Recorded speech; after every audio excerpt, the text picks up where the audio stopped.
Hello guys, welcome छ धेरै दिनपछि फेरि पनि मेरो मिनी भ्लगमा। आज चाहिँ हामी बन्यापुर भन्ने गाउँतिर गइरहेछौँ ट्र्याक्टरमा बसोबास गरेर। फाइनली हामी पुगि पनि सक्यौँ। हेर्नु, म यहाँ देखाउँछु हजुरहरूलाई यो गाउँ र यहाँको डेकोरेसनहरू अनि यताउति सबै अपडेटहरू दिइरहेको छु। हेर्नु, जाने कार्यक्रम चलिरहेछ, हामी गइरहेछौँ मिनी बहिनीहरू।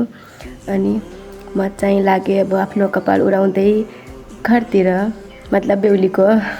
अनि त्यहाँ पुगेर हेर्नु, म भेटेँ दिदीको सासूसँग अनि फेरि घरभित्रतिर जान लाएँ।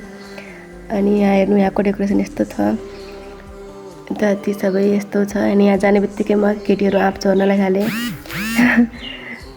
यस्तो छन्। अब आँप त केटीहरूले चोरी पनि खाने त म पनि हो। अनि यताउति हेर्नु, यहाँ टिका लगाउने चलिरहेछ। अब भिनाजु चाहिँ केही कारण विशेष इन्डियाबाट आउन सक्नु भएन। हेर्नु, म टिका लगाइरहेको छु दिदीलाई।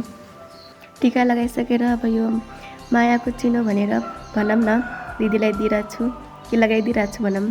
अनि हेर्न सक्नुहुन्छ, अहिले चाहिँ मेरो क्यामराम्यान बहिनी थिए। त्यसपछि टिकासिका लगाएर म अब फेरि मोबाइल पक्रेँ आफूले। अनि यो मेरो बहिनी हो। यहाँ चाहिँ एउटा बाजेले आफ्नो नातिलाई दिने कुरा गर्दै हुनुहुन्थ्यो। मेरो नातिलाई पट्याउँछौ भन्दै हुनुहुन्थ्यो। हामी चाहिँ जिस्किँदै खै त हजुरको नाति भन्दै थियौँ। यस्तो रमाइलो भयो साथीहरू। यो मेरो बहिनी हो। एकछिन बसेर अब हामी गयौँ खाना खान। हेर्न सक्नुहुन्छ साथीहरू, खानासाना खाएर अब हामी एकछिन डान्स गर्नतिर लाग्यौँ। हजुरहरू पनि हेर्न सक्नुहुन्छ।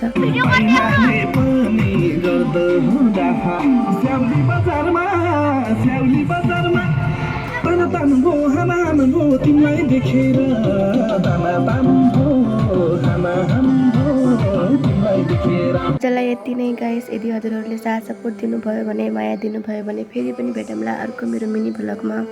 हस्त धन्यवाद।